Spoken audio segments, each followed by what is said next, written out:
You gonna do a Bane impression today? Might have to. Probably need Yeah. to work out a little bit. What does he say? He doesn't have any like memorable lines. Give me one of his Oh, lines. oh, buddy, come on now. Bane doesn't have memorable lines. What That's does a he hot say? hot I take can't off. The fire rises. I don't remember him saying that.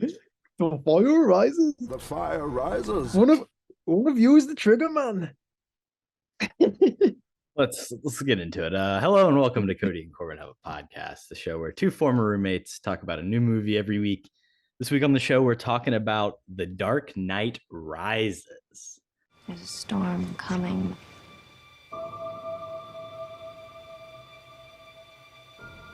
You sound like you're looking forward to it.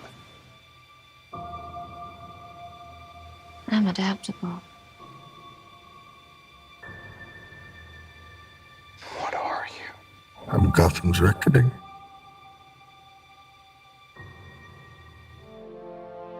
Did they kill him? I'm not sure. Why didn't you just kill me? Your punishment must be more severe. Do you think he's coming back? I don't know. Why would you run, Bane? You should be as afraid of him as I am. As always, I'm your host, Corbin Zavocal, aka Batman. And joining me is my co-host, the man no one cared about until he put the mask on, Kody Webb. Or Bane, I guess. Kody, what's going on? How's it going, man?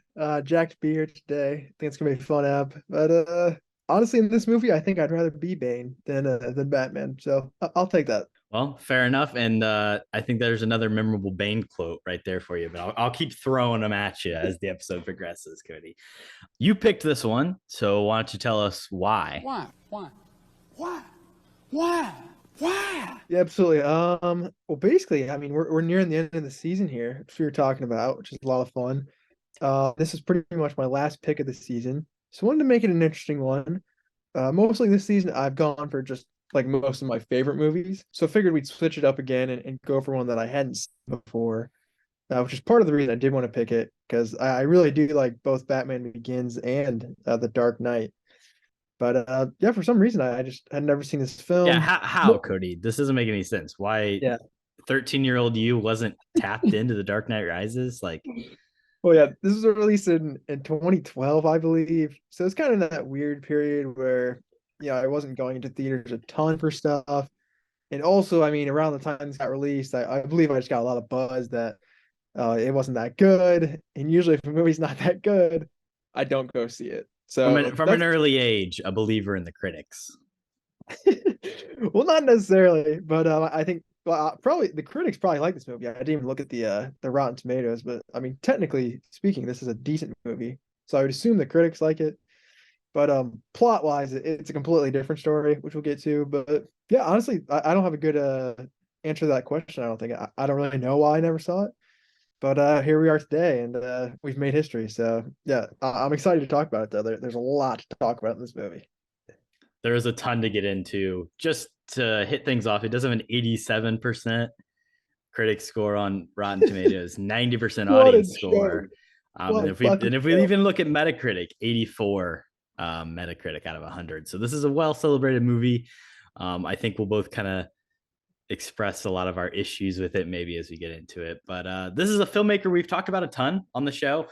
Christopher Nolan we did Inception, we've done Interstellar, we've done The Prestige, and then now for the fourth time, we're hitting him on The Dark Knight Rises. He's got a big movie coming out this summer with Oppenheimer, some actors, particularly Cillian Murphy, returning to play the titular role of Oppenheimer in that. So we'll kind of talk about that as the episode progresses. But before we hit our initial thoughts, I want to follow us on Twitter, Instagram, TikTok at KHAP Podcast. Check out our YouTube page, Kody and Korbin Have a Podcast, to watch video versions of the show. And also, Kody, you got some news for the people. What do you got going on, man? Yeah, so cat breaking news. I'm sure everybody's super interested in this, but basically, it looks like we're gonna be starting a bit of a blog. So basically, I don't know when the official launch is, but we're still putting a lot of work into it. But the current title of it is The World Wide Web as well, which I think is a good one. 2 B's in World Wide Web. 2 B's, yeah. If you don't know, my last name's Webb. I feel like that's common knowledge, but possibly not. But anyways, yeah, just gonna be posting a bunch of stuff on there, movie stuff, TV stuff, maybe some sports stuff. And myself and Corbin, I believe, are gonna be, kind of putting stuff on there when we have time, when we feel passionate about something that maybe we can't put into a full podcast. Kind of just a kind of secondary thing that I think is going to be a lot of fun, and I'm super jacked about. Yeah, I think you have a lot more plans to do a lot of different stuff, sports, movie, TV. We've carved out a little Corbin's corner for me to just kind of throw some stuff in when I'm feeling stuff. I did just watch some Sundance movies over the weekend, so maybe I do a little wrap up of everything I saw, give the people a little preview of some big things to come in the next few months. But no, I'm excited for the World Wide Web. You've already done a little bit of a 90s show review, which was awesome. And excited for what both of us are going to be putting out on there. Yeah. I'm sure by now that this episode releases, it will be out there. So definitely go check out my 90s show review. A lot of fun on that one. A lot of nostalgia as well. But then currently, I believe on well, we're recording this in January, but February 1st, I'm going to be dropping a college basketball preview as well, with March looming. So be on the lookout for that as well if you're interested in that. Yeah, Cody's huge into March Madness, and as the month of February goes on, you're probably going to be hearing a lot more about that on the KHAP feed. So looking forward to that. Let's get back to The Dark Knight Rises with our initial thoughts. Good morning, Vietnam! I want to go back. I think I've told the story on the podcast a few different times, but the first time I saw this movie, Kody, do you remember the story at all, or should I just lay it out for the people? I don't remember off the top of my head, but once you start it, I'm sure it'll click. 2012, right? Summer of 2012.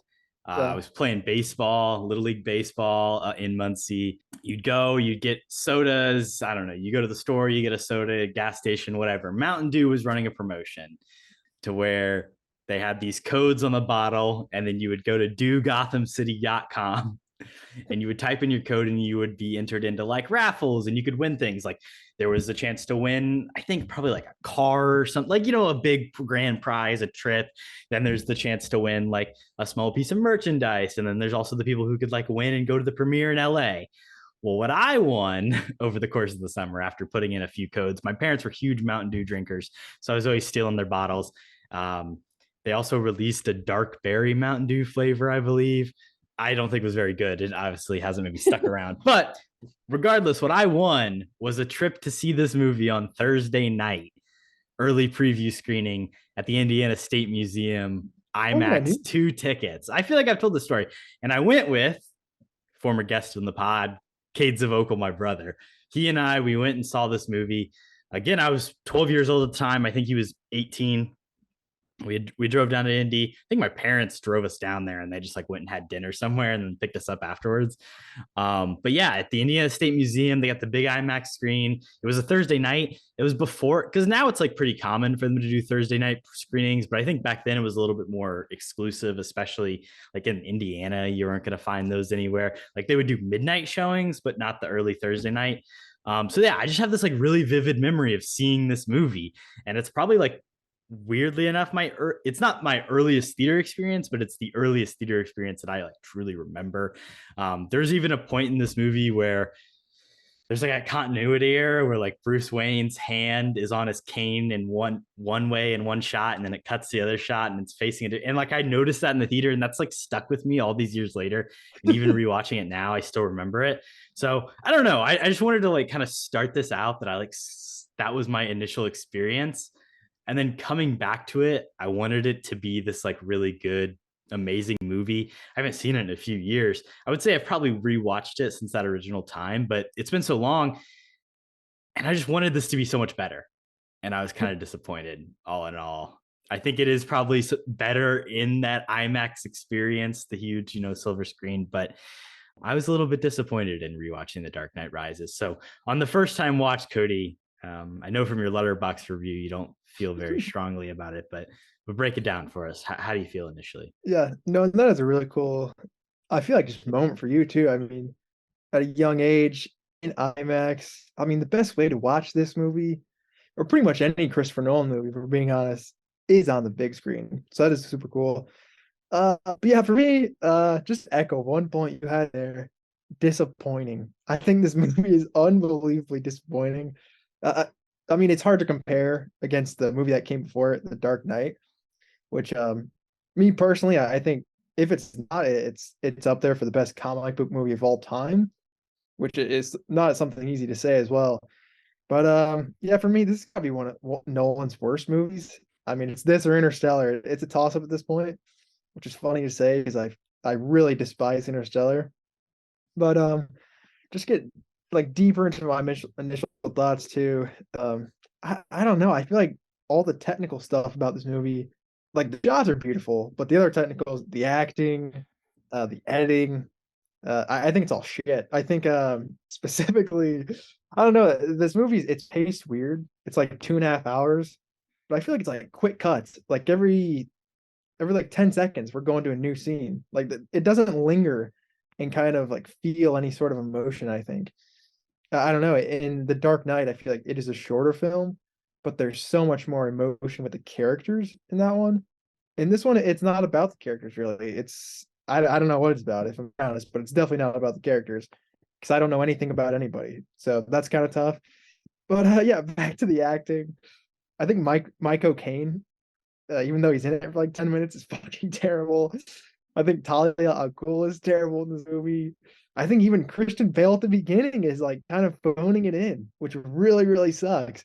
But yeah, that's basically my initial negatives.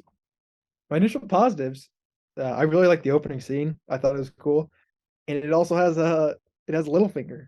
Shout out Aidan Gillen of Game of Thrones fame. He's in the movie for 10 minutes, if that, and he's one of my favorite characters in the entire thing. It's just a CIA operative who gets taken out by Bane, but he's screaming all these cool lines at the beginning. He's like threatening to throw people out of a plane, and he's a government operative, so he's a badass as well. So basically, I just want a Aidan Gillen spinoff, but we'll get to that later. Also, there's just kind of a bunch of weird actors who I didn't know were in the movie. You got Ben Mendelsohn, who I love, who's in it for like 5 minutes. We got Stranger Things Papa, whatever his name is. Matthew He's kind of an Modine. asshole. You're ruining my Matthew. trivia here, Kody, but keep going. He's kind of an asshole in this movie, but I still like him as an actor, so that was kind of cool to see. And then lastly, off the top row, Joey King. I couldn't believe it. I could not believe my eyes. I mean, this has got to be maybe one of her first roles. Like this is a young Joey King. I think The Conjuring maybe came out a year earlier, so I would guess it was one of those two. But yeah, kind of just in hindsight, like 15 years later, it's kind of cool to see like they had a lot of good actors. They maybe just didn't put them in the best roles, but I thought that was fun. I got to give one more shout out to a guy that every time I say his name, you go, "Who is that?" And I hope now that you've seen Top Gun Maverick, you know Glenn Powell is in this movie as well. He plays the Wall Street guy that's getting his shoe shined and then like has a little bit of a confrontation with Bane. So just another weird pop-up of people. True. Also the guy who plays Joseph Gordon-Levitt's partner, he's in a bunch of stuff, like a lot of TV stuff. I'll figure out what his name is, but yeah, I mean, there's just a ton of weird actors that kind of pop up in this. You know, Nolan's known to kind of have his people, and there's some of those guys that, you know, like an Anne Hathaway, who's also shows up in Interstellar later, or Tom Hardy, who's been in Inception. You know, he has his guys who he sticks with a little bit, but there's also a lot of weird people that he's brought into this one, for sure. You mentioned the editing and the pacing, and this is really weird because Nolan's a guy who's known to play with time and to, you know, deal with these nonlinear, weirdly structured stories, and he manages to pull it off the most of the time. This one, he's not trying to do anything too spectacular other than maybe condense like 7 months down, and he does it really poorly. There's no sense of like passage of time. There's no sense. It's just really weird. And like you said, we don't care about any of these characters. It's hard to connect with Bane or even really understand what his plot or his plan is at any point or his motivation. So I definitely see that as a negative. I will say, while this movie by itself, standalone, is unsuccessful for the most part, I think it is a good final chapter in the Dark Knight trilogy as a whole. Maybe we can get into that further later, but I think that it is a good ending to the story. It kind of completes that circle, that 3-part arc. It's very clear no one really wanted to make this movie. Christopher Nolan did not want to make this movie. There was a lot of money. There was a lot of, hey, you've made Inception. Can you do this one for us? We'll, keep working with you, Warner Brothers. That relationship's over now after all these years. And he's moved on to Universal for Oppenheimer because of what they did with movie theaters and in 2020 and 2021. But I don't know. This is a weird movie that Nolan, I don't think, ever really wanted to make. And you can kind of tell with some of the story and filmmaking choices. Let's move on to roll credits. Roll credits. So The Dark Knight Rises, Kody. It's never said in the movie as a whole piece. However, there is a pivotal scene, an hour and 47 minutes. The big theme of this movie is Bruce, obviously it's in the title, rising, but there's this metaphorical Lazarus pit or like this Jesus resurrection similarity. You can draw the lines between those two ideas in this movie, and he's rising from this prison. The people in the bottom are chanting. He goes, "What does this mean?" And they say, "Rise," right? And rise is obviously this huge thematic idea. Bruce Wayne, after 8 years, has to return to Batman. Yet the Dark Knight has to rise, right? Do you think it's a successful title? I do, actually. I think the title is actually pretty good. The Dark Knight Rises, it comes off the tongue pretty smoothly, I would say. And that is a cool scene. Like, there are definitely cool scenes in this movie. Him trying to get out of this just basically massive pit in the ground. It is pretty cool. And like the first time he attempts it, all these other inmates are like chanting something and you don't really know what he's saying. And then the third time when he takes off the safety basically and removes the restraint or the ropes or the wires to save himself, and does fall, it's then revealed that he's like, "Oh, what are they chanting?" And then the one guy just goes, "Rise." I think that's a cool moment. And yeah, I like the title as a whole. So roll credits wise, I feel like I'm pretty positive. But I would say like that scene of him getting out of the prison, it's one of the better ones in the movie. So at least you're going to put that in the title. What do you think about obviously you talked about that Bane set piece with the guy from Game of Thrones you like, but what do you think about that choice of opening this movie? Well, technically it opens with like Gary Oldman treatising on Harvey Dent, and then it's like a weird memory thing. It's like a flashback to the Dark Knight, and then it goes into the Bane prologue. But do you like, I mean, I guess you said you like it, but as a story, as an entrance to a character, do you think it's successful in kind of telling us who Bane is? No, it doesn't tell us anything about Bane, but I do agree that was one of my next point. The opening shot, or I guess, well, the opening shot is Gary Oldman. I don't know, that just like continues the weird editing, because that makes no fucking sense. It's like a 10-second snippet. And I will say I did, in preparation for, I did watch the entire trilogy of these movies, so I may draw some connections. This is just, it's a scene ripped from The Dark Knight. It's the end of The Dark Knight when it's Harvey Dent's funeral. It's strange that this movie, maybe it's just like a reminder of like, hey, if you didn't catch The Dark Knight, the biggest movie of all time, like one of the greatest movies of all, like, this came out before Avatar and was breaking box office records. And then Avatar obviously beat it out. But like, I don't know, it's a weird addition for sure to open the movie that way. But definitely the Bane scene is sick at the very least. Yeah.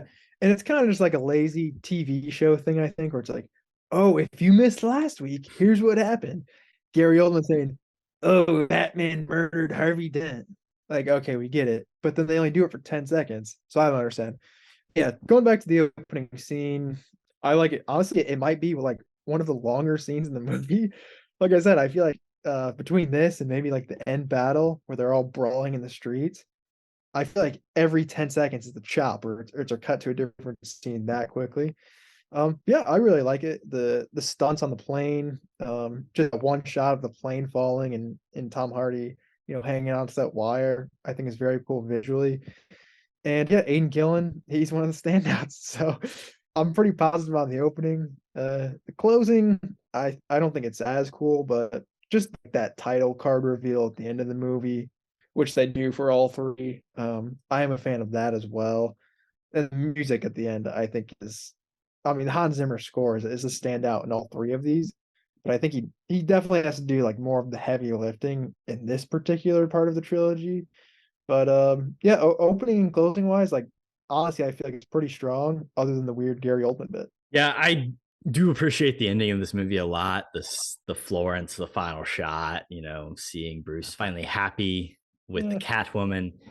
Do you think that this might be the hottest Christian Bale's ever been, or because that's what Mina was saying. She said right here at the end of The Dark Knight Rises is the most attractive Christian Bale, better than American Psycho. Yeah, I think that's fair. I mean, I'd say he's got some bulk in this movie.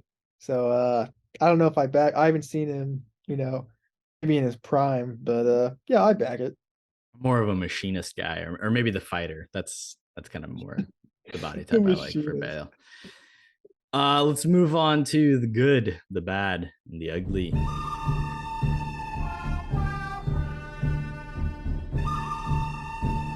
Starting with the good. Kody, what's the good for you, man?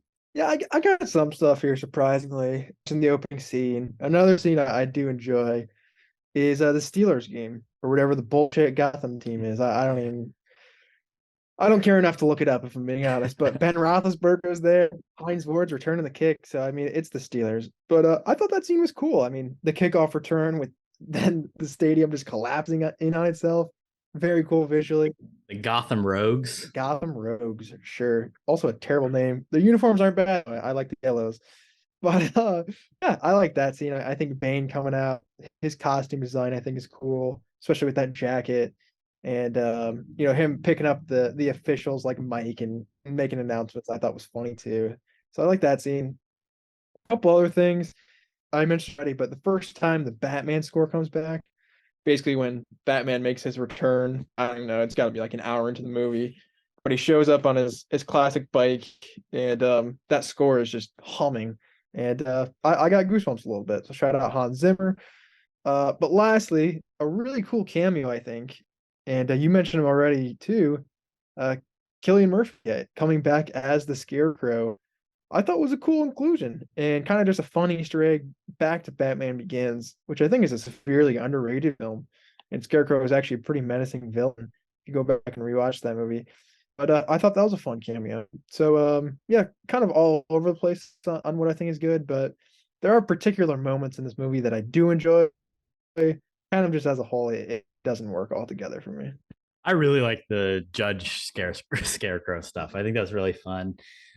He is probably like my favorite Batman villain, like Scarecrow himself.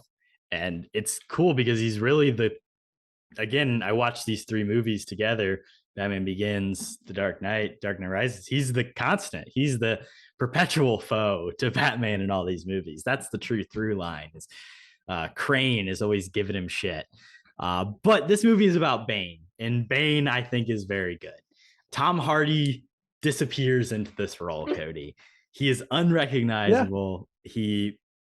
Mina literally just learned that it was Tom Hardy. I think like a couple months ago, she was telling me, and it's not surprising. There is one shot in this entire movie where you realize, oh, that's actually Tom Hardy, and it's when you reveal that he's the guy that was helping Joey King escape. That was the big reveal.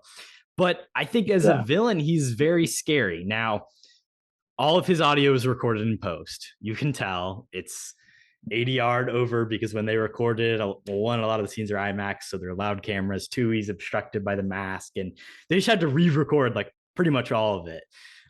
The voice is a choice, but it's a strong choice, and he commits to it. And I got to respect that. When you're following up Heath Ledger's performance in The Dark Knight, those are big shoes to fill. He doesn't. No one ever could. But he makes he does a good effort of continuing that legacy of strong, powerful villains that are chewing up screen time. And I think for the most part, he plays a bigger role in this movie than even Batman does. You kind of mentioned that Batman's not in this a lot. This is very much like an ensemble movie. It's like Batman's in it a little bit, and then Catwoman. I know you've compared this to Spider-Man 3, Kody, and maybe we'll get into that some more later, but it is like kind of all over the place. But Bane is definitely the strongest character, although you don't know his motivations or his influences or what he's doing. It's just that he's so cool, right? Like he's a force. in the same way that Heath Ledger was a force of chaos, the Joker was a force of chaos.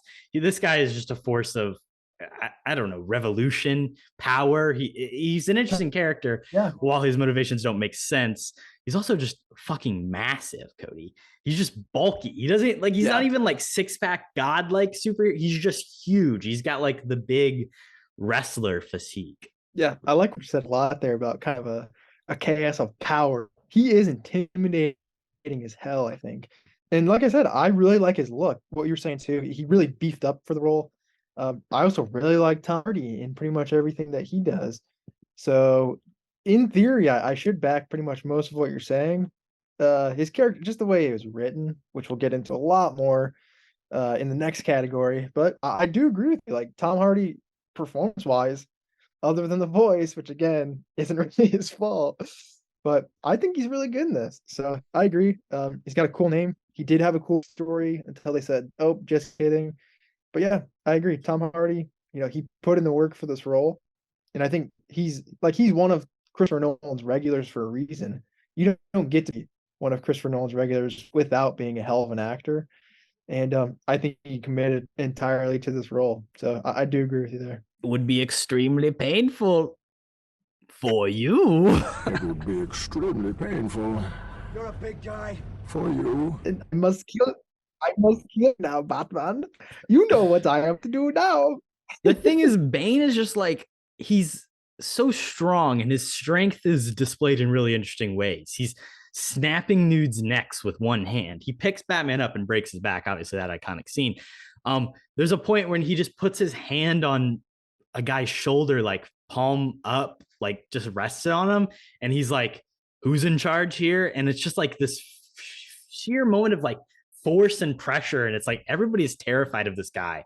The mask is a cool design. Obviously, they stray a little bit from the comic accurate Bane of like the giant, almost Hulk-like character. But I think despite this movie being extremely comic booky and more comic booky than The Dark Knight or The Batman Begins, I think he finds a way to ground Bane as a character in a way that makes sense in the Dark Knight universe as a whole that has existed. It's not too outlandish. It is more outlandish than anything we've seen, but it's still believable with, the things of like the League of Shadows and other shit like that. The score is good. Hans, he's eaten as always. Agreed.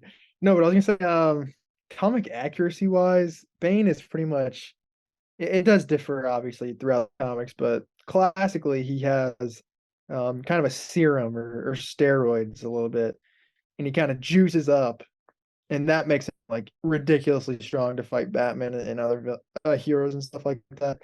And I think it would be incredibly hard to adapt, like a page for page sort of thing off the comic books. So I do generally like the adaptation just because of how intimidating he is. But yeah, all in all, I mean, the character, I don't think it follows much of any sort of storyline he had in comics. I don't know if he's ever really been associated too strongly to the League of Shadows or Ra's al Ghul specifically, but I don't. He doesn't have like an iconic storyline that I know. So yeah, throw him in like the larger universe, and like that makes sense. One thing I do like about this Bane is that I know traditionally in the comics, Bane is a plotting character. He's smart. He's not this big dummy. But then like with the 90s versions of the Batman that we saw like in movies, the Bane's there just like more of a henchman, hulking, just muscle type. But this is more faithful to like the true, like Bane is actually a true villain that is a match for Batman. There's a reason that he was able to, break his back in the comics, for example. That's true. And he did appear briefly in, I believe it was Batman and Robin, the George Clooney, Arnold Schwarzenegger, just classic film. He was in that briefly. So I guess, making his reappearance here, I would say this is a better variation than the one we saw in Batman and Robin. But that's pretty much any character who is in that movie. So. All right, let's hit the bad. There's probably a lot more to say here. Maybe we can just bounce back and forth on different things. Yeah. Let me kick it off because I want to talk more about Bane. So I have a lot of questions, and that's kind of going to be the running theme for this category. I do have a lot of stuff, but a lot of questions mostly. So Bane, my main question is like, who is this guy? Because, well, and another question is, he's not really Bane, because Bane means like, oh, this demon who like rose from hell or whatever. But that was Talia al Ghul. So I don't, is she actually Bane? And this guy's just, faceless fucker or something like that. Cut that possibly. But I don't know. I don't really understand his story. What are his motivations? He was in prison. We don't know why. Yeah, I don't know anything about this guy, so I'm kind of just confused. But you haven't seen Black Adam yet, have you? I saw Black Adam. Oh, you have. Well, I want to surmise that this movie kind of does a Black Adam plot twist at the end. Obviously, I guess Black Adam maybe does a Dark Knight Rises plot twist, but it's a similar thing where it's like it sets it up and it tells the story to you, and it like establishes it over and over of like, this person rose from the pit and it was Bane. Same thing in Black Adam. It's it was his son or whatever, the wizard champion. I honestly don't even fucking remember because that movie is so stupid, but it plot twists you like 3 times. But this is a similar thing where it's like the Talia Bane twist is just like, it's a Christopher Nolan movie, so I guess there's got to be a fucking twist at the end. This is the most twisty of the Batman ones, but to me, it just does not work. It does not make sense. It, again, like you said, dilutes the character of Bane, and it tries to give more significance to this Talia al Ghul, formerly Miranda Tate character, who just appears out of nowhere in this movie and you're supposed to care about, and has no fucking chemistry with Christian Bale whatsoever. Marion Cotillard, obviously another Nolan favorite from Inception. But yeah, I agree that whole storyline is whack. I completely agree, and that kind of leads into the next section I did want to talk about, which was Catwoman. We haven't talked about her too much. Anne Hathaway, obviously, in that role. Yeah, I don't really like Anne Hathaway. Well, I mean, I don't, I don't mind her in general. I think in this movie, it's kind of just casting, which we'll get to later in the recast. But yeah, I'm not a big fan. And speaking of chemistry, I don't know, he kind of has some with Miranda Tate at the sort of in the middle of the film. He's running away from her in the beginning of the movie. Well, that's true. But yeah, him and Catwoman, I don't understand where this chemistry really comes from, because obviously the opening scene with them is her just knocking him over when he has a cane. It's kind of funny. Like that's actually funny, I guess. But after that, they like meet up and she's wearing that mask at that party, and I guess that just becomes part of her costume or something. I don't understand. She's a cat burglar, Kody. She has to wear a mask. Well, yeah, and she's also not really Catwoman in this movie. She's just like a vigilante who wears all black, and she doesn't even have the ears. It's just like a part of her visor thing that she flips up. I think that's cool. I like that. I like the Catwoman design, personally. No, it's terrible. She doesn't do anything cat-like the entire movie either. She does like a somersault. What do you want her to do? Lick milk out of a dish? Yes, that was exactly. Yeah, Kody, I know. Yeah, you disgusting. No, obviously not. But yeah, and then just randomly, her and, well, I don't even know, is it her and Bruce Wayne are like, they have this chemistry, but obviously that's the same person as Batman, and then she sells him out, but he was looking for Bane anyway, so it's not really a sellout. And at the end, they're just making out. So again, no real explanation in this movie, which is a recurring theme, but I don't understand why she was kind of shoehorned into a love interest, kind of an endgame sort of love interest here. The thing is, obviously she's not Catwoman in the same way that John Blake is not Robin, right, Kody? I'm sure you'll talk about that in a minute. But well, that Heath Ledger's the Joker, so that doesn't make any sense. No, but I'm saying, let me continue. She's not identified as Catwoman in this movie, right? But the Joker is called the Joker. I'm agreeing to the point you just made. She isn't technically Catwoman, but she is playing Catwoman, right? Really, like that's what we believe her to be.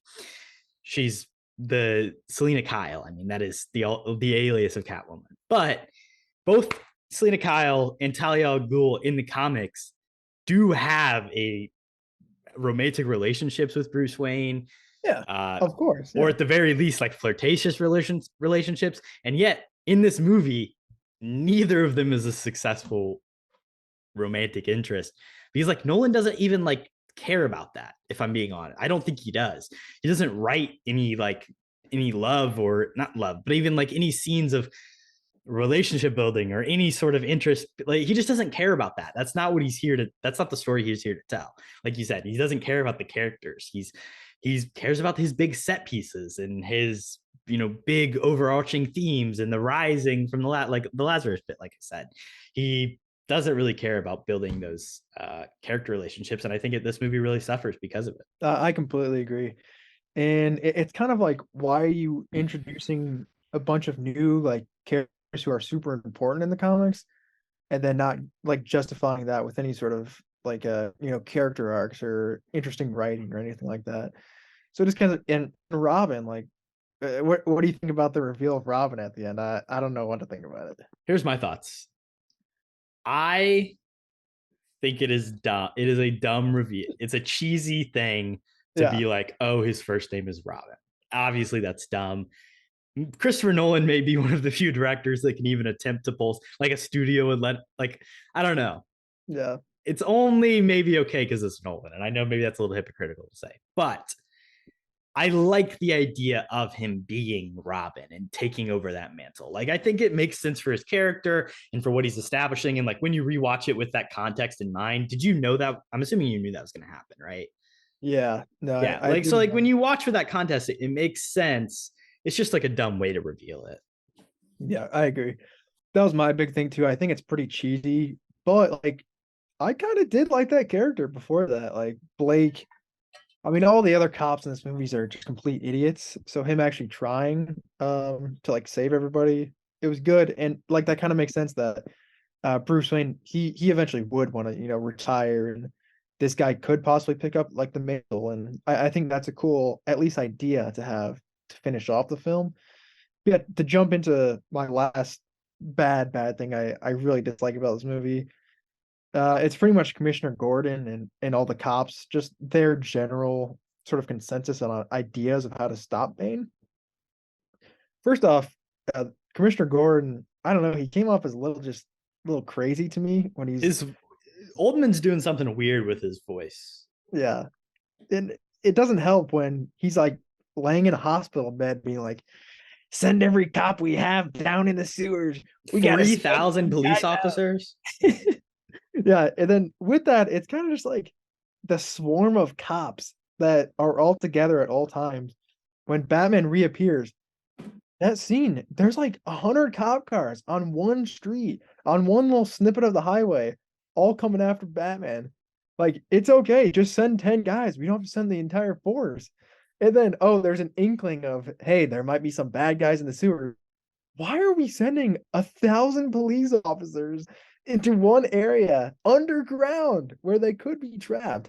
Like, I don't know. It obviously doesn't make any sense, but it's just such a dumb plot point to have Bane take over the city because the cops are such idiots. Christopher Nolan, in his like positioning of police in this trilogy, has been strange. Like, I don't really know where like he stands. Like in the Dark Knight and Batman Begins, it's just like they're all fucking corrupt and they're awful and they're all like Gary Oldman is as Commissioner, like Detective Gordon and then Lieutenant Gordon and then now Commissioner Gordon is like the one, good shining light. But then in this movie, it kind of transitions to like Joseph Gordon-Levitt is this like hero cop who becomes Robin, and there's like this weird like war scene at the end that like is obviously like him prepping for Dunkirk, where he's basically doing the cops versus the mercenaries, like full out war in the streets. It's kind of just interesting to see that positioning, and I'm not really sure what a Batman movie like that would look like today, because I imagine the approach would be different. And if you look, I don't know, even in this modern Batman, the way they kind of approach the cops in that movie has been changed by just kind of modern perceptions a little bit. I agree with that. And I think if possibly they could have waited off to do the sequel, like if they would have given it 10 more years and it came out this year, I think it maybe would have been really good, because you kind of get that notion of he would want to come back and do something. But I think they just made a sequel because they're like, it's going to make a shit ton of money. We need to capitalize on that now, which makes sense. But I was going to say, and yeah, and the thing about the cops in The Dark Knight that makes them so interesting is They're all working for the mob. You don't know who is going to turn on you at any moment. It's kind of like The Departed, like, or similar movies as well, where it's like we don't know who the good guys and bad guys are. That's interesting. In this movie, the cops are probably the least interesting part, but they have the dumbest plot points along with it. So it's kind of just a lose-lose, I think. Yeah, I mean, like Matthew Modine's character, so lame, so weird, so strange. Again, it's always these weird introductions of these cop characters. There's always a new one in every movie that serves just like basically plot purpose, and they're always bad. Kody, this is a movie, and who's the main superhero in this movie? Can you tell me? Well, there's not a lot of heroes, but I would say maybe the Batman. Yeah, I would say it's a Batman movie. Now, as I was watching this, I tracked when Batman scenes began and ended. Mm-hmm. This movie, 2 hours and 45 minutes long, basically, with some change, give or take. I think it's his second longest movie behind Interstellar. I think that's his longest. How much do you think the Batman as a character, not Bruce Wayne, but like Batman suited up, how much do you think he's in this movie, Kody? It's a good question. I didn't even think about that. I mean, obviously his initial return, him and Catwoman have a little team up quickly. And then the ending, I mean, he just comes out of the pit and he's back. I'd guess like 15 minutes. Okay, well, you undershot it, so it always seems not as much. It's 32 minutes, but like it's a really small amount. So they go full Godzilla on us, and they don't show us the title character until 46 minutes into the movie. We finally get Batman suited back up. 46 minutes. He's on screen for about 10 minutes. This isn't even like full screen time. This is just length of scene beginning to end, from about 46 minutes to 56. He comes back at 110. This is when his back gets broken. He's on screen for 6 minutes, basically fighting Bane, and then he's gone. His back is broken. He does not reappear as Batman until the 2 hour and 7 minute mark. And then there's a 16-minute approximately fight scene. And then he, disappears, flies off, and is gone. And that is, yeah. He goes. At least he goes. So as a whole, I think that was something Nolan intentionally did. He wanted to stretch the bounds of how much of a Batman movie you can make without, using Batman, and making this movie about Gotham City as a whole. I think he stripped a lot of the soul out of Gotham from the earlier movies in comparison to this. So I think he kind of failed on that front, which is where it's unsuccessful. I think if you fill in the gaps with better characters, with a better heart and soul of Gotham, with a more developed Kyle, Talia, Bane, then maybe it's okay. But when you take away Batman and you give us just like half-assed other pieces, panels of your comic strip, it just doesn't work. How much do you think Michael Caine was paid for this? Probably a decent amount. I mean, the first two movies, he's kind of an integral part, I would say. But his screen time, it's got to be much less than Batman. I would say it probably is around that 15-minute range. He's in it. Well, it might be more, actually. He might be in like the first 15 minutes, and then he doesn't show up until like the third act. But I don't know. He had to have gotten paid a shit ton, though, I would think. Yeah, obviously I don't have the number, but I was just curious. Alfred is like easily the best character in the first movie. In the second movie, he's, in the top 3 probably, and he's definitely carrying. This movie, it just sucks to kind of see what he has to do. It makes sense, right? They set it up at the end of The Dark Knight that he burns Rachel's letter. It's been 8 years, so obviously he's going to become bitter. But the thing that I kind of hate is they almost retcon it a little bit, where in Batman Begins, Alfred is like super excited to see Bruce, and he's like, welcome back. The city's needed you. It needed you to save it. And in this, he's like, I wish you had never come back. I never wanted you back here. And I just feel like that's kind of like, that's not really true. That's not true to what Alfred wanted. Like, he was happy to see him take on his father's legacy. He had been lying in wait for Bruce Wayne to return. He'd been taking care of that place. So I kind of hate that they did that to Alfred a little bit, because I don't think that's true to who he was in the early movies. But most of his character decisions do make sense here, while it is sad that he's missing from so much of it. Yeah, the one thing that irks me about his character, it seems like he kind of waited like 8 years to try and give Bruce Wayne a pep talk about, Rachel and the city needs you and stuff. Maybe just because Gotham has been low-key without that much crime for 8 years. but you would think at some point he'd be like, all right, dude, get off your ass. Like she died like 3 years ago. Like do something else with your life. I don't know. That's the other problem with the movie is like with the weird sense of time and pacing is like everyone's like pushing him to be Batman really early in this, but there's like you don't like really understand how far along Bane's plan is until it's like almost too late. But it seemed like the other characters, like they all felt something was brewing, but it's just not really, it doesn't make sense. It's like, why now? Like you said, why after 8 years is this the time for him to, it's all weird. It just doesn't make, like there's something missing. The story's so rushed. Like Nolan's just trying to get us to the finish line. And there's a lot of stuff he could include. Yeah. This is one of the, I don't know. It's got to be up there for one of the worst plots of all time, honestly. And it's tough to say because there are a lot of like good things about this movie, I think. But writing wise, I believe it was written by Christopher and Jonathan Nolan.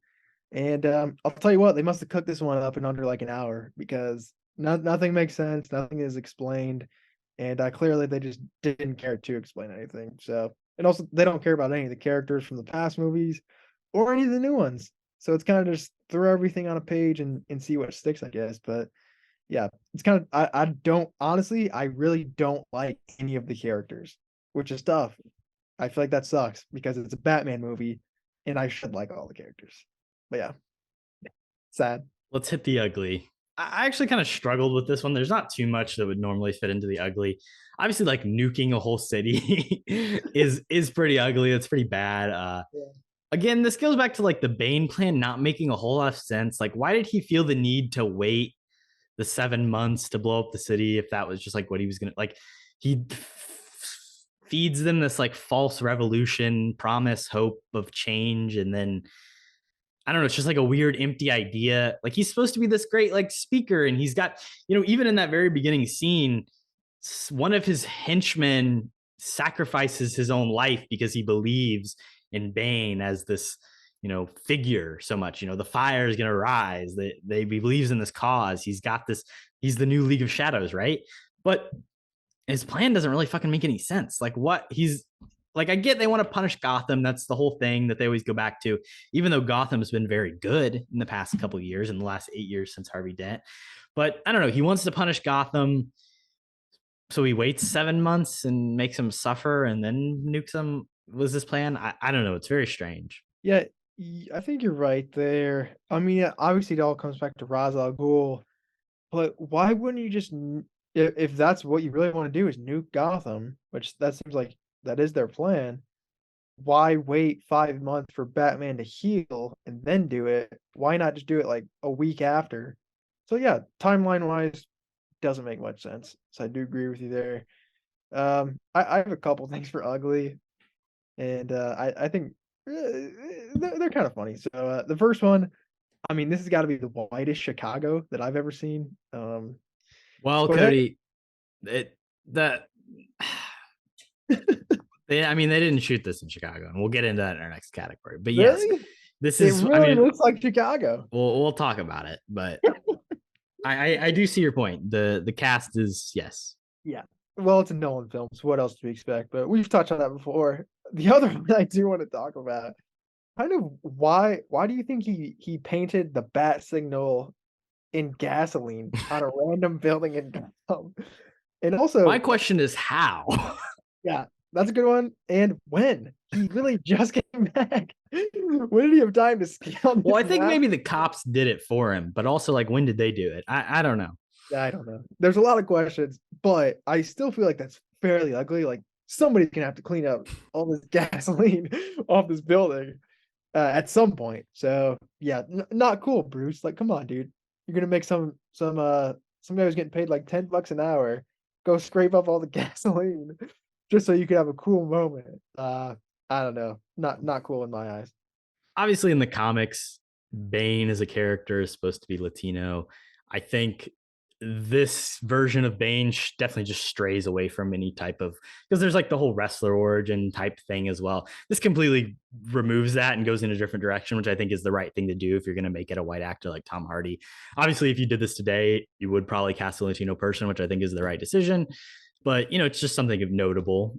It's definitely early 2000s. There weren't a lot of thought or consideration into those type of things, and obviously now we're at a point where people find that these characters' identities are important and they're important to the stories that are told, and I think that's good moving forward. But obviously, notably in this movie, it does not happen. True.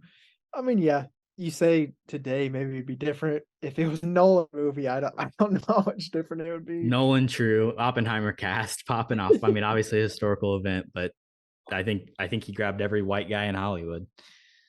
Is Matthew Modine in that movie? He's got to be. I know Josh Peck is. So that's the only one that matters. At the end of this, we'll do an Oppenheimer cast reading. Can't wait for that. Maybe I'll just maybe that'll be my trivia. Is this white guy in Oppenheimer true or false? The answer is always yes. So yeah, exactly. All right, let's move on to weird movie details trivia. Naked grandma. Naked, huh? So my main 3 questions were going to be, who plays Baby Bane, who plays the stockbroker, who plays the assistant, and you named them all: Joey King, Glenn Powell, Matthew Modine. Good job. So instead, we're gonna bring the box office back, Kody, because you did so great last time we did this. This was my question. This is gonna be. Oh, okay. Well, you ask yours first, and okay. Well, I don't know. Well, you probably already have the numbers. I'm not looking. I'm not looking. Okay. Well, anyways, I just wanted you to rank the 4 most recent Batman films on which one made the most money. So obviously we have Batman Begins, The Dark Knight, The Dark Knight Rises, and Batman v Superman as well. We're throwing in that too. So out of those 4, which one do you think made the most money? Batman v Superman is the only wild card for me. The Batman made about I want to say like $840 million. Don't quote me. I'm sure you have the numbers in front of you. The Dark Knight Rises and The Dark Knight both made over $1 billion. I know The Dark Knight Rises made more. So I would go Dark Knight Rises, Dark Knight, and then I don't think BVS Dawn of Justice topped the 1 billion mark. I think the Batman made, I'm going to say BVS is the lowest. So I'm going to say Rises, Dark Knight, the Batman, and then BVS last. Okay, where do you think Batman Begins is in that too? Oh, Batman Begins? Yeah. $600 million. So below the lowest of them all. Okay, I think you mostly right.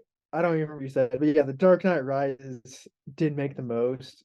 It's like 1.1 billion, basically, which is pretty insane. And then The Dark Knight was right behind it too. It just cracked the billion mark. The next highest. It was bad. I mixed them up. Yeah. Oh yeah, well, they're basically the same anyways. But the next highest is Batman v Superman. That's what I'm saying. I missed these ones up. Batman v Superman and the Batman. Yeah. So Batman v Superman, according to the internet, made like $870 million. Yeah. And then this most recent Batman made like 770 million. So just under it. But I think that's pretty interesting. Batman v Superman, I mean, obviously you're throwing in Superman as well, so it should make more money. But like critically wise, I feel like that was mostly panned. And the newest, The Batman, Rob Pat, I feel like that was pretty much critically beloved. So it's kind of the box office idea that, in this movie included, it doesn't it really does not matter what's in the theaters. If the film before it was good, it's going to make a ridiculous amount of money. So I just thought that was interesting. And Batman Begins made like 300 million. So like not even comparable, which is interesting too. I will say the Batman not produced by Christopher Nolan, while Batman versus Superman is. So, that's probably why I got that box office bump. But the Batman also came out early this year. We're still in kind of a post-COVID world. So, yeah. Box office recovering, but that is definitely interesting. My question for you, Kody, when you look at the list of the highest grossing superhero films of all time, 13, 14, 15 are all Batman properties, with The Dark Knight Rises at 13, at Joker, Todd Phillips' Joker at 14, and The Dark Knight at 15. Name me, of the next 12, just name me 6 of them. Oh, higher than them? Higher than those, yeah. Okay, I could probably do that. You're just saying any of the top 15. Top 12, Top 12? top 12 now, highest grossing superhero movies. Yeah. So we have, Avengers Endgame, Avengers Infinity That's War. number 1 and 2. Good work. Thank you. Avengers Age of Ultron. That's got to be up there. Number 5.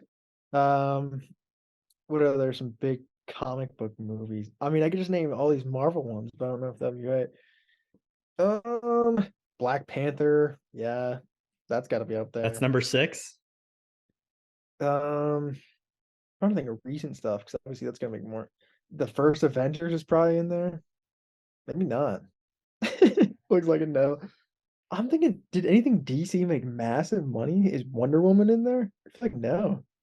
There is one DC movie and there's one animated film. The rest are all Marvel. Spider-Verse. There you go. It's not Spider-Verse. Really? What? Animated movie. I'll come back to that. But yeah, Spider-Man movies got to be in there too. No Way Home. That's 100% in there. That's number 3 all time. Spider-Man 2 and Spider-Man 3 probably. Sam Raimi. Neither? Nah, dude. Too early. Early 2000s movies weren't making know, these movies are all over $1 billion. You've done 5. You just want to hear the list? Or are you No, I kind of want to. I want to think a little bit more. This is fun. Other Marvel movies. Come on, this is Guardians of the Galaxy. That's got to be on there. No. Guardians did not make over $1 billion. What about Guardians 2? Guardians 2 made $860 million.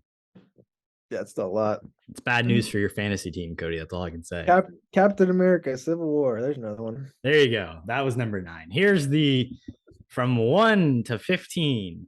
Avengers Endgame, Avengers Infinity War, Spider-Man No Way Home, The Avengers, Avengers Age of Ultron. I said The Avengers and you said no. Black Panther. You said the first Avenger, like Captain America. Oh, First Avenger. I said the first Avengers. And yeah, like no. Captain America, the first Avenger, the name of the movie. Black Panther, Incredibles 2, the animated movie. Nice. Iron Man 3, Captain America Civil War, Aquaman, Spider-Man Far From Home. And then, ready for this? Captain Marvel at 12. Really? Holy shit. I didn't realize that movie made that much. That is the power of the box office in 2019. I just want to say that. This was, in between Infinity War and Endgame, so everybody was tuned in. 2019 is the biggest year of the box office ever. And you have 2 movies in the top 12 there with Far From Home and Captain Marvel, as well as Endgame. So 3 movies there in the top 12. I'll tell you what, there's some like not great movies in there. Captain Marvel, Far From Home, Iron Man 3. Ugh. Pretty much the depths of Marvel there, but yeah, those do make sense. But yeah, I definitely said The Avengers. So I got the top 6 basically. Okay, good job. Incredibles 2 definitely threw me off, but that was good trivia. If I had said Pixar, you would have gotten it. Let's take a quick break and we'll be right back. And we're back with Welcome to the Academy. There's a mistake. Moonlight, you guys won Best Picture. Moonlight won. Come on, this is not a joke. Maybe one of the last Welcome to the Academies we do. So, Kody, let's make it worth it. What do you want to give this movie? Yeah, I've got this may be my favorite Academy of all time. I've got 3 prestigious awards I'm looking to hand out. The first one, worst superhero gadgets ever. The particular scene in this movie where Batman is fighting Bane. You may recall it. It's kind of cool looking. They're on this cool bridge. Bane's kind of throwing him around and shit. Then Batman, for some reason, decides to throw, this particular gadget at him. It's like popping smoke or something. Theatricality and deception are powerful agents to the uninitiated. Theatricality and deception. Powerful agents to the uninitiated. But we are initiated, aren't we, Bruce? It does. But we are initiated, aren't we, Bruce? The League of Shadows. I don't know what that... It kind of sounds like you're like a professor at Hogwarts or something. I don't know. Tom Hardy's British, dude. True. So you have something in there at least. But yeah, I mean, it's just a useless gadget, and I don't even know what he's trying. Like, what is that gonna do? It's just pop, pop, pop, and he's like, Oh, what was that? I think Terrible it's like the Scarecrow agent stuff. It's like supposed to disorient you, but since he's a League of Shadows guy, it's not going to do anything. Sure, good explanation. Anyways, my second award. I'm giving this movie a worst editing of all time. Amsterdam is a close second, but there's a couple specific stuff here. I think that just the dialogue is clunky as well, and the editing with it kind of is like exposition dumps, slaps back to back to back together to start the film, which I don't like. And then also there's a really funny moment. I don't know if you've seen this or if you saw this, but when Batman and Catwoman in their first initial like team up fight on the roof, you know what I'm talking about? When they're fighting, one of the thugs just like falls down, and he's in the shot, like nobody punches him, but he just falls down like he got hit or something. So that stunt work I thought was really funny, but I mean editing wise too, like you gotta realize it's there and maybe use a different take or something, or do a quick cut, or just take him out entirely, wash him out. I don't know, but that took it over the edge for me, so I think it definitely deserves that award. But yeah. Nolan is historically for sure not good at hand-to-hand combat. I think that's one of the biggest like problems I have with this trilogy as a whole. When you have a character like Batman who relies pretty heavily on punching people with his fists, Nolan doesn't do great with shooting that. It's really bad in Batman Begins. It gets a little bit better in The Dark Knight. Luckily, The Dark Knight is a movie where the main characters are not, the Joker is not a physical antagonist. He's more of a mental antagonist. Bane is a physical force. He is a lot better at shooting the action. He's figured things out. I think Inception helped him a little bit. He's just a better filmmaker. He's, learned to bring people in, but it's still not shot great. Like you said, there's scenes where people are just falling over. You also mentioned the editing being really just bad as a whole. You attributed it, or you compared it to Amsterdam. It's a very similar thing. It's a lot of ADR. Like I said, it's not just Bane. It's clearly like different takes spliced together. Particularly, there's a lot of scenes where it's voiceover and you don't see the person's mouth moving, or you don't even see the back of their head. It's just like B-roll shots of Gotham, aka New York City, or people running around, and it's like different takes spliced together, and you can hear the audio cuts. There's a Morgan Freeman line early in the movie that's very clearly cut together. The mayor, there's a wide shot of him like where he's talking up on the podium, and it's definitely a different take than from what is coming out of his mouth, and then it cuts to a close-up of a different take. Like, it's just a lot of weirdly pieced together stuff that I'm surprised Nolan would do. But I just feels like he was rushing, trying to get this movie done, trying to get to the finish line. There's a lot of big action set pieces, which he's very good at. The truck flip in the Dark Knight, the second movie, the plane flip in this movie. Like, he's good at that kind of stuff. The football field blowing up. But when it comes to like dialogue and those character movements, he's really bad at that in this. And hand-to-hand combat stuff is awful as well. Yeah, I agree completely. And then I do have one more award as well, so I'll quickly shout out that. But I think movie-wise, this has to be the fastest police response time of all time. And there's two particular scenes where I'll tell you what, the cops are on edge in the city because they are ready to go. The first one is that Catwoman scene. It's kind of like her official character intro scene, I guess, where she's kidnapped the congressman, and I just dialed off his phone, so the cops are on their way, and then boom, there's 50 of them there in 30 seconds. So props to them there. And then the second one, when fucking Batman comes out of the shadows for the first time, that's Hans Zimmer score I mentioned. But dude, there's literally 100 in the street, which I talked about before too. But I think these cops, I don't know, like it's been years, so I figured they'd be lazy by now. But it's kind of insane how quickly they show up to like the massive problems. Obviously, it's just to keep the story moving. I do appreciate that this isn't a 3-hour film, and this definitely helps in that because cops are everywhere at all times. But yeah, shout out to the Popo. They're getting quicker in their response times. I want to give this movie the award of best 21st century trilogy. What do you think, Kody? Do you have any contenders that could beat it out? I feel like Lord of the Rings would need to be mentioned. I'm not a Lord of the Rings fan, so Yeah, that's fair. the first Yeah, three Mission Impossible movies, first one's in nah, '96, so the maybe you second can't one's count it. terrible. The thing about trilogies is usually one of them sucks, which I think doesn't equate entirely to this trilogy, but this one is definitely the low point.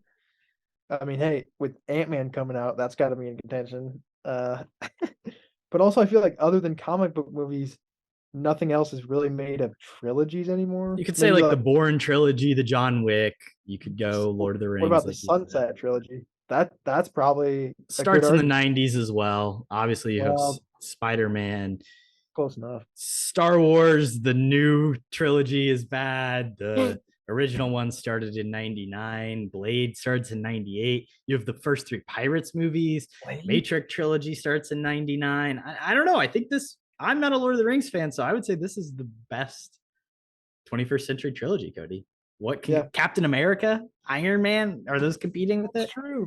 I would probably say I like the Captain America trilogy a little bit better, but it's got to be top 5, top 3, I would think pretty X-Men easily. Origins, the Wolverine, and Logan. That's another great trilogy. That's actually not a terrible trilogy, weirdly enough, with X-Men Origins, but Logan's up there with the Dark Knight, I think, comic book movie wise. But the Wolverine is worse than Batman Begins and The Dark Yeah, Knight Rises, and and X-Men X-Men is Origins is definitely worse than both these terrible. movies. I It's would my argue, pick. I don't know. Maybe you take Captain America. That's yeah, fine. I think that's I back that pick though. Like these are 3 good movies, I think.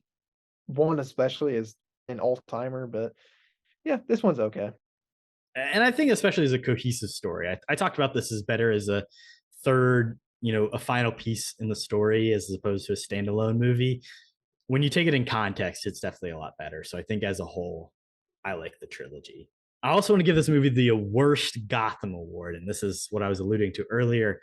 This is not they shot this movie like entirely in New York, and as a person who spends some time in New York now, like I can recognize these places. Like they literally use the New York City Stock Exchange. Like they shot in front of it. It's Wall Street. They're inside the stock exchange. It's literally all the bridges on Manhattan. You can see the fucking World Trade Center in shots in the Empire State Building. It's so dumb because the first two movies are shot pretty much in Chicago. I think there's some, pickup locations in like other places, New York, London, but it's like shot in Chicago. The Lower Wacker Drive stuff is where that, the Joker truck flip scene happens. The L train inspires all of the, stuff in Batman Begins where they're trying to get the, microwave emitter on the trains. Obviously, it's like a cool, like fantastical version of the L train, and it's like way more beaten down and graffitied and gross and grimy and Gothamy. And there's a lot more water and different islands to break it up. So like he creates a hyper realized version of Chicago into Gotham, where this is literally he just took New York and he put the words like Gotham City under it, and it's literally Manhattan. Like I don't know. There's a bay that he has to fly out. Like I don't know. It's so bad. The only thing that isn't really New York is when they go to the Steelers game, like you said, and that's in Pittsburgh, which again, that's almost kind of New Yorky. It's similar to Gotham, where like, the New York Giants and the New York Jets, they don't even play in New York City. They just play in New Jersey. So maybe in Gotham, they just fucking go all the way to Pittsburgh to play their football games. But they slap the Gotham logo on it. I don't know. Yeah, that is funny, and kind of that ties in with your whole trilogy thing too. Like the city is completely different, I feel like in this movie compared to the others. So that like continuance, I don't know. I feel like it doesn't really match up to like finish that story of what you're saying. But yeah, Yeah, and then all this, like, I think it's just because of like Nolan just didn't care. Like he's like, I have the set pieces that I want. I want a big like New York type stock exchange. I want the sewers and the subways like they have in New York City. It's just, I don't know, it's shocking, especially when you watch them in succession. It's not good at all. tough. Let's move on to Invite Fight Night. I dub thee Sir William. Who do you want to invite in the pod, Cody? Yeah, this was a tough one. I think for me, it's a bit of a toss up between 2 characters. The first one is gonna be Scarecrow, Cillian Murphy. I mean, I kind of just want to know what he's been up to.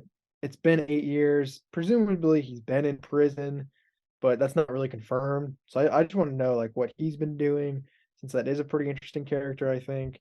And then all of those court stories, I think would be fun to go over too. I'm sure he sent a lot of high-rise wigs, to exile or whatever. But that'd be fun. He'd be a fun character to have. And then the other one who I would want to invite, it would be Bane. I mean, just to get a little bit of his backstory, who he is, where he's from, what his actual name is, just any, general information about him. Nice. But also just that voice, I think on a podcast would be riveting stuff. And I would be pretty jacked to have, Bane on here just spouting off, quirky dialogue through that crazy talkable box. Well, funny enough, I was also going to say Bane, but he's kind of been here with us today, don't you think, Kody? The powerful will be ripped from their decadent nests and cast out into the cold world. That's really bad. That was a really bad one. I lost it. Gotham, take your city back. See, you went like Scottish. We come here not as lit. It's a hard accent. Like, it's not really an accent. It's just like so mechanical. You came back to die with your city? So you came back to die with your city. It's like a slide whistle almost. I really don't know how to explain it. Batman, I have to kill you now. I don't know. Time to go mobile. I want to invite Bane on the pod, obviously, but I also want to get Alfred on because, like I said, he's my favorite character throughout the trilogy. Michael Caine as a person is also just a G. He's, been in the most Nolan movies, but I think he's awesome. Give me Alfred Pennyworth.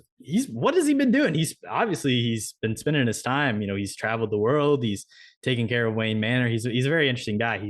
If you go back to the Dark Knight, he was seeing people in the jungle of Burma, watching the world burn. I mean, this guy's got stories for days.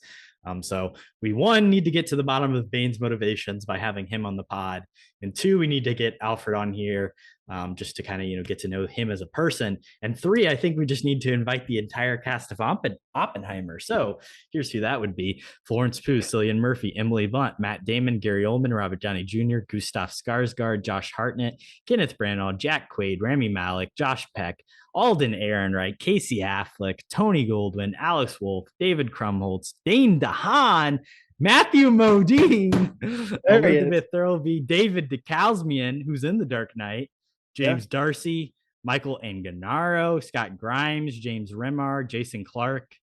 We're getting to the people I don't know. Benny Safdie. Yeah. Jason Clarke. Yeah, quite the cast. But I would like to invite all of them on the podcast. I agree. Other than Josh Peck. That's fair. Fight. Who do you want to fight, Kody? Yeah. I have a gripe with one specific person in this movie. And it's Bruce Wayne in the beginning of the movie. I mean, this lazy ass former man, I'm gonna call him. And the thing is as well, in this category, usually we attempt to fight characters who we would likely lose to. But I think I could take Would you pull the Catwoman move and just go for the cane? I think that's a good one. Just take out his cane. If he's still standing somehow, just go for the kneecaps. That'll probably do the work. But I mean, yeah, he literally didn't do anything for 8 years to the point where his body just stopped working. And I mean, how old is he? How old's the character? So like 35, 40? I think he's supposed to be like Bale's age in The Dark Knight, so like 31, and I think he's supposed to be like 39 in this. It's been like 8 years. Okay. So he's like 40, but I mean, I don't know many people whose bodies break down at 40. Well, he broke his leg 8 years ago and just never got it fixed, I guess. He never went to a doctor. Obviously, he's been through some wear and tear being Batman for like probably about 10 years, give or take somewhere in there. But I mean, to give it up to that point where, I mean, literally for 8 years, he must have just been, in his bed just every single day. I don't know. I feel like he needs a good whooping, and Alfred should have put one on him a long time ago. So I might as well do it for him. I was gonna go for Alfred. I get why he leaves Bruce, but man, he stuck by his side for so long, and what did he want? Like, Bane is literally going to nuke the city if it wasn't for Batman trying to stand up. Like, what does Alfred want? He just wants him to leave and say, fuck Gotham, 6 miles, a radius of people are about to get blown to all hell, which is the entirety of the island of Manhattan. If you were to, match this up to where it was filmed, literally everyone would be dead, millions of people. I just don't really get what Alfred's, going on about. We get it. You burned Rachel's letter. Wow. Yeah, I agree. I mean, I don't know. It is kind of a tough move to just leave him when like he pretty much says as well, like, oh, you're probably gonna die. Like this Bane guy's no joke. He says it like 3 times. Oh, this guy's a fighter. Like you're gonna lose to him. And then, well, he's like, quit being a recluse, quit hiding inside. And then the second he goes back to being Batman, he's like, fuck you. Why'd you leave the house? Yeah, true. Catch-22 with Alfred there, but I agree. How do you feel about hitting an old man, or any qualms about that? Michael Caine would probably kick my ass. Let's be real. That guy's been through some shit. True. In Batman Begins, he took some dudes out. Actually, he took some goons out. So yeah, it's true. I got a crowbar. Knight. I'm gonna knight John Blake. We've obviously discussed the Robin situation, but as a whole, he's a really cool character. Obviously orphaned. He figures out who Bruce Wayne is, or who Batman is, that he's Bruce Wayne. He's the main focus of people in Gotham City, at least next to Gary Oldman and Commissioner Gordon. But I like him as a character. I will say, I don't think anybody has ever once asked for the Joseph Gordon-Levitt Batman or the Robin spinoff movie, which probably tells you enough about what you need to know about this. But I do like him as a character. Yeah, honestly, I would watch that movie. That wouldn't be like the worst thing I think ever. So I agree. Good character. My knight, I just want to knight whoever did the costume design for Bane, because I think it's really cool. The mask. I mean, that's iconic, pretty much in pop culture today. For such a forgettable villain too, I think that says something. And I mentioned it before, the big ass jacket. It's a sick jacket, and also something that I forgot to mention earlier with Bane too. He's always standing. You know, like football players in high school stand like for their senior pictures and stuff, where they're like having their pads. He's got the vest, dude. He's got the he's doing like the cop stand. They do that too. Yeah, that's true. But he's always standing like that, which I think is really funny. So yeah, shout out the costume designer. I think they deserve to be knighted. Yeah, I like that a lot. It's a good pick. Let's move over to the recast. Bond. James Bond. My name's Bond. James Bond. The name's Bond. James Bond. The name's Bond. James Bond. Kody, you got some hot feelings about this? I do. And obviously I would want to get rid of Catwoman. I think every movie that we've done on Anne Hathaway, I've replaced her. My thing for this is we already have a good Catwoman in Zoe Kravitz, so I'm not going to try and figure out, anybody else. I don't care if it's 2012, I mean Zoe Kravitz at that time too. But my more interesting ones, I do want to get rid of Matthew Modine. His character is probably one of the least likable, and I don't think he's very good in this movie. So what I'm going to do is just swap roles. So I'm going to switch him and Aidan Gillen's roles in this movie.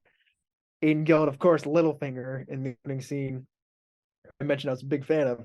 I want him in this movie more. And Matthew Modine has probably I don't know, the 5th, the 6th most lines in this movie for being a nothing character. So give Aidan Gillen an actual chance, because this guy's he's in no movies. I was going through his IMDb as well, and he hasn't done much. This is one of the top billing thing he has. Those Who Wish Me Dead, just HBO Max release in 2021. Angelina Jolie joint. Okay, I haven't seen that, to be fair. I doubt he has a massive role, but I could be wrong. But this guy deserves more roles, man. He's so good in Game of Thrones. He was my favorite actor in that entire series, and there's so many great people in that. So yeah, I just want to see Littlefinger get more roles, basically. But that was my first big one. I do have another one, but I'll throw it over to you. Well, my general theme is I wanted to do the Nolan thing.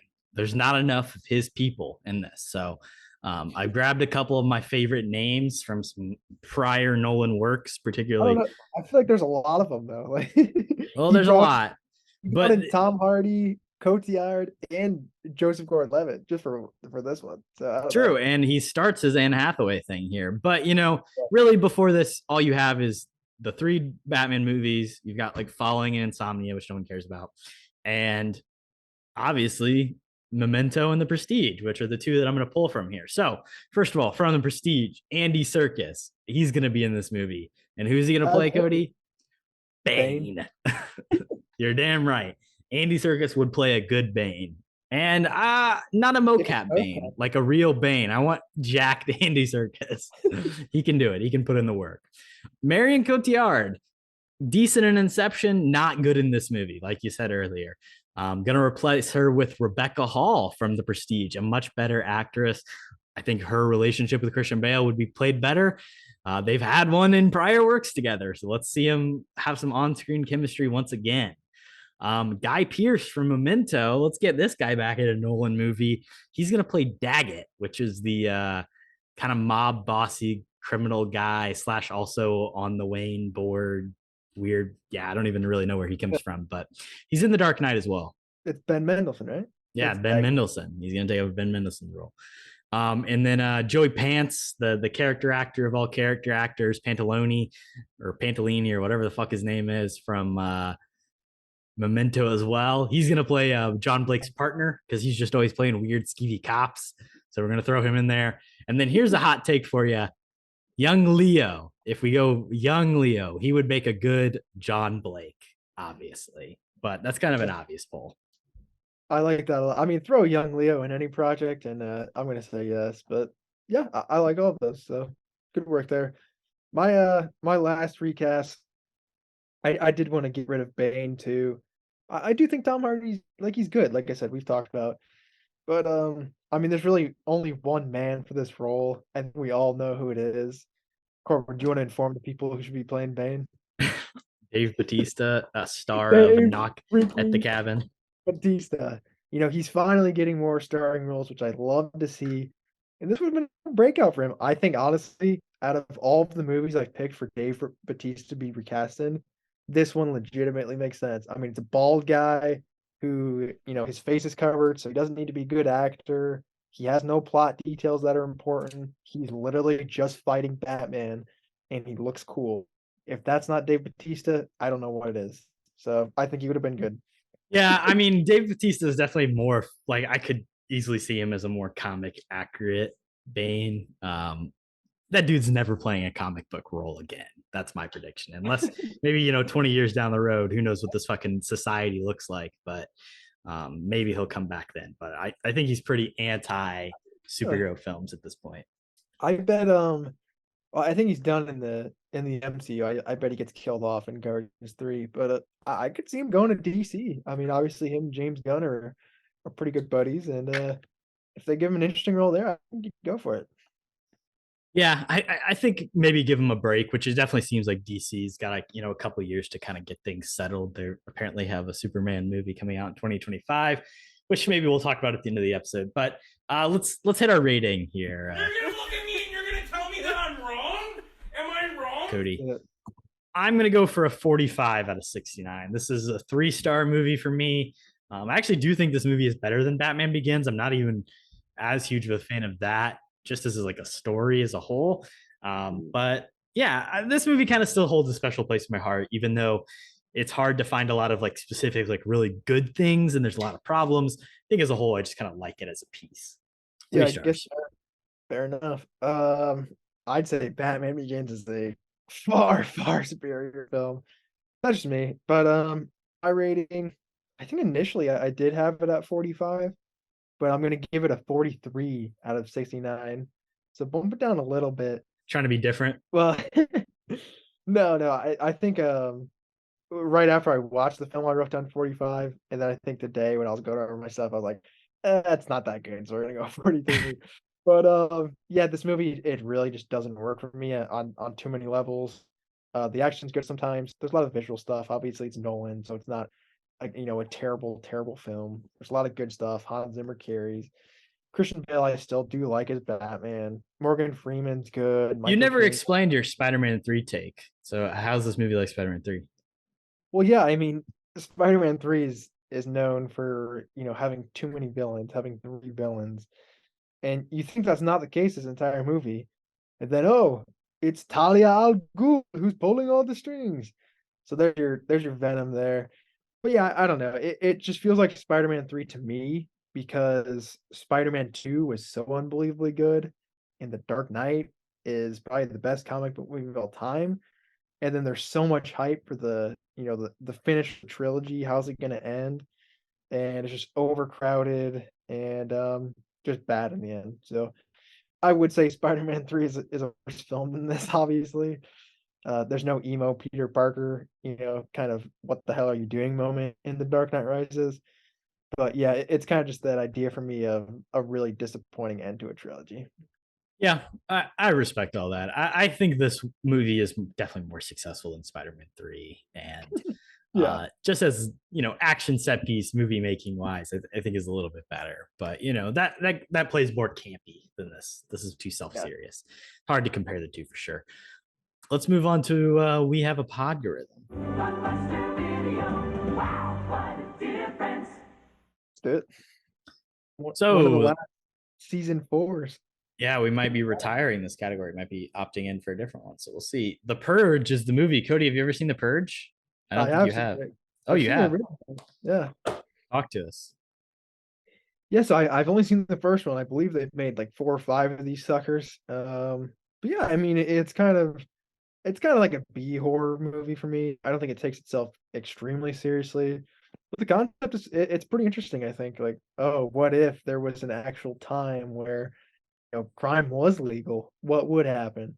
I think it does give somewhat of an honest depiction of what would. Obviously, a lot of crime and a lot of murder. I don't remember too much about the characters or anything, but from my experience, I think it's a decent film, and it's not the best thing that Hollywood's going to produce these days, but it's not the worst either. Yeah, I mean, The Purge is an example of another like horror franchise, right? Like it's an original idea. The first movie came out in 2013. It's got Ethan Hawke, a staple, especially in that time period of horror movies. He loved to start a good franchise akin Sinister. But it's a cool concept. It's a fun idea. What would happen if, at one night of year, crime was legal? There's a lot of different directions you go with it. I think it would be fun to do like write a Purge movie. And actually, I think the one that came out last year, The Forever Purge, was a pretty decent movie. It had the man from Black Panther Wakanda Forever, Tenoch Huerta, in it, which is kind of cool if you want to check out another one of his movies. Namor himself is in The Forever Purge. But yeah, kind of a southern / it's like Texas / Mexico kind of border purge, which is cool. Nice. I know he's in that. All right, and recommendations. I drink your milkshake. I drink it up. Well, let's talk DC today. Obviously, this whole episode was about The Dark Knight Rises, but today James Gunn kind of laid out what he was going to do with the DC Cinematic Universe. Or I don't even know. DCU, is that what they're calling it now? I'm not sure. It was specified as there are some movies that are clearly not in this new universe, but I don't know if they give a name for their actual new universe. So DCEU was always kind of a dumb name because, like, the problem is that C is in DC, so like they can't do they can't do the DCCU. They're kind of in a weird spot. They could do that. The DC squared U. That's good. Put me on the marketing team. But yeah, I think James Gunn had a lot of interesting stuff to say. He kind of mapped out, I mean, it was almost like the next 10 years of movies, which I'm surprised they were even going that deep in informing the public on what they were looking to do. But yeah, you mentioned earlier, basically they're just doing they're starting off, it seems, with the Superman reboot around 2025 and trying to build off there. Most of what he was saying makes sense. I mean, they need to reboot pretty much all of these characters if they do want to do one massive universe. But as well, like they are doing kind of what they have been doing. They're doing a Joker sequel. They are doing a Batman sequel, it seems. Elseworld is what they were referred to. Is DC Elseworld different things? I don't know. Elseworld. Yeah, that's what he said. So I think that's interesting. But what it seems to me is they're kind of taking a lot of chances and really kind of just going out of the box on a lot of their properties and stuff. I mean, the only outside of Superman starting, they're going very James Gunny, non-traditional stories, not the big. Obviously, they're doing a Lanterns TV show early, and they're continuing to build upon Viola Davis's Waller, but they're going for some weird, kind of interesting stories early on. Yeah, movie-wise, they're kind of not sticking to the main core of Justice League. I feel like after that 2025 Superman release, they're kind of going into some weird team ups and some weird out there kind of themes, which I enjoy. But yeah, the Green Lantern series TV show with Jon Stewart and Hal Jordan kind of as a buddy cop sort of a mystery drama. That sounds like Viola Davis coming back to do an HBO series. That sounds dope for Amanda Waller. So the recent stuff I like, and then the farther along you get, it's kind of like, oh, we're doing a Dark Swamp Man movie. We're doing a Supergirl movie where she's growing up on Krypton by herself. It's kind of like the darker. I mean, the farther along we got, it seems the darker it got. But yeah, I mean, everything he's talking about, generally interested me. So it's a better direction than what they were on, I think, at least with Zack Snyder's verse. None of the movies were terribly exciting to me, other than maybe like the Swamp Thing, and Supergirl does sound interesting. But a lot of them were just characters I need to learn about, kind of need to do some investigating about. But the TV stuff is interesting to me because he kind of phrased it as like, hey, this is Warner Brothers, this is HBO. We know how to produce weekly prestige television. We've been doing it for 25 plus years, going back to The Sopranos. And now, with stuff like The White Lotus and Euphoria and The Last of Us, they've been able to maintain this weekly appointment television of like high quality stuff. And with stuff like The Last of Us, it's high quality CGI stuff, and stuff like Peacemaker, it's high quality, superhero nerdy type content. I'm excited to see, that happen with stuff like the Green Lantern characters, Amanda Waller as a character. It's also cool to see the animation stuff kind of getting a full like 360-degree integration of like, hey, we're going to try and keep the same actors to be voice roles in these animated films, which is something that DC is known for, having a really strong DC animated department and creating a lot of high quality work. So if James Gunn can kind of continue to push that forward and create a cohesive universe, I think that's really cool. And that's really exciting. It gets into the thing of like, Marvel announces, Secret Wars or whatever in 2027. And then I think, I'm going to be 27 years old. It seems so far away. Am I going to still care about, what fucking Supergirl movie they're making then? Maybe not. Maybe it'd be cool if I did, but it feels so far away, all this stuff. A couple other notes I wanted to share. They did say the Batgirl movie would have been like detrimental to the DC brand had they released it, which I think is interesting that they said the CEO, David Zaslav, made a bold and courageous decision in canceling it for the betterment of the company, which is kind of surprising to say that. What else? Henry Cavill was never cast as Superman. Yeah, that's true. They want to cast their own Superman. They want to do that. The others, Gal Gadot, Ezra Miller, Zachary Levi potentially have chances to return. The door is open at least. Yeah. Momoa, they're doing The Flash is apparently the greatest superhero film ever, and it's going to reboot the universe. I don't know. There's a lot of things. I'm like, I don't know why, but I may be the only person in America who's still excited for this Flash movie because it's on your fucking fantasy team. Well, I mean, I was excited. That's why I picked it on my fantasy team because I'm excited for it. Movie's going to be awful. Yeah, probably, but Michael Keaton's in it. Ben Affleck's in it. Probably for the last time as Batman, so it'll be cool. And it seems like with him saying it's a reboot of the universe, they're doing Flashpoint. Like, I mean, that's obvious, I feel like. But it's gonna be bringing in like all these new characters.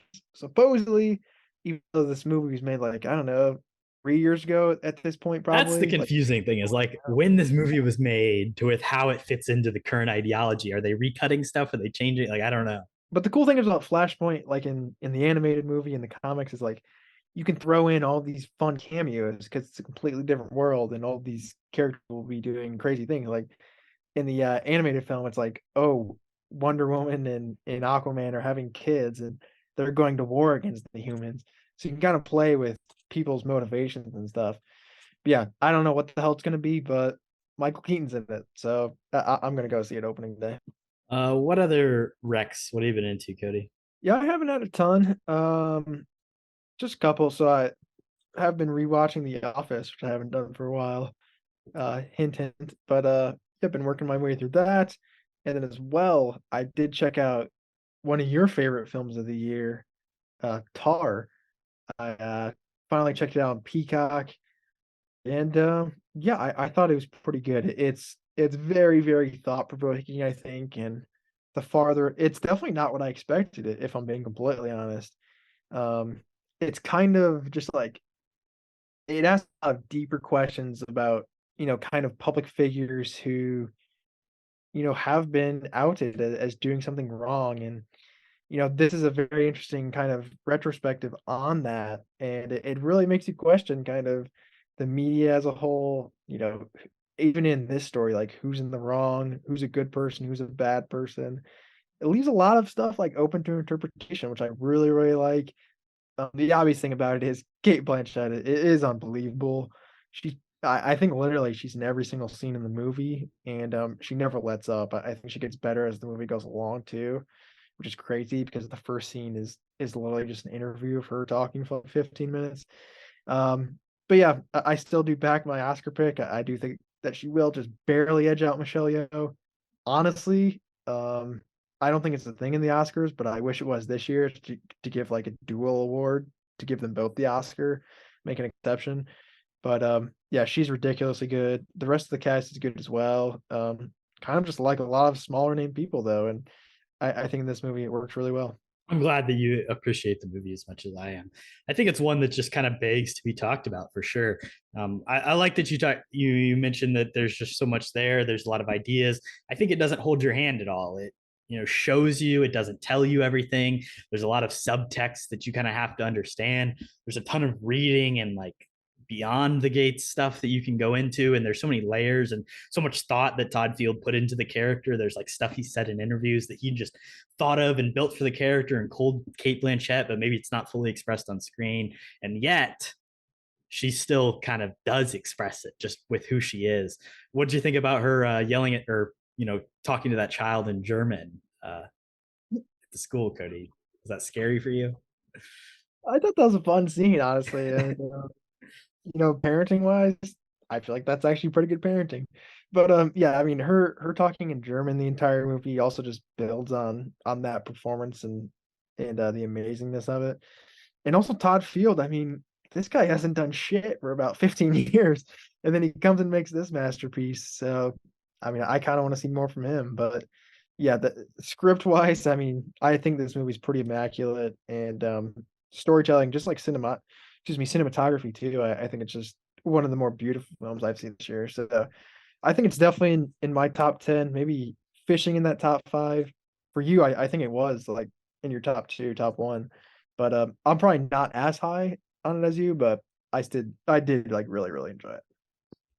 Yeah, I mean it's my second favorite movie of the year. I think it's fantastic. I like you said, I hope Cate Blanchett wins number 1? Everything Everywhere All at Once. So like I can't be mad. Two great acting performances in both those movies. But yeah, Todd Field also plays a role in Eyes Wide Shut. So there's a fun fact for you. The Stanley Kubrick, Tom Cruise, Nicole Kidman joint. I do know what movie that is. I didn't know. That's what he's been doing for the past 15 years. No, that was 99. So fair enough. Shout out, Adi. Anything else you want to recommend to the people, Could? I believe that's it. Yeah, no, I haven't been in too much. I've been watching The Last of Us. Mina and I just watched the 3rd episode last night. It is very good. I'm sure anybody listening to this has heard about how great the show has been, particularly this 3rd episode. People have been, saying is one of the greatest episodes of television of all time. It is very good. It stars Nick Offerman of Parks and Rec fame, and it's kind of this almost like one-off bottle episode story within the universe. And yeah, I would definitely recommend checking out The Last of Us as well as that third episode, because it is very good TV.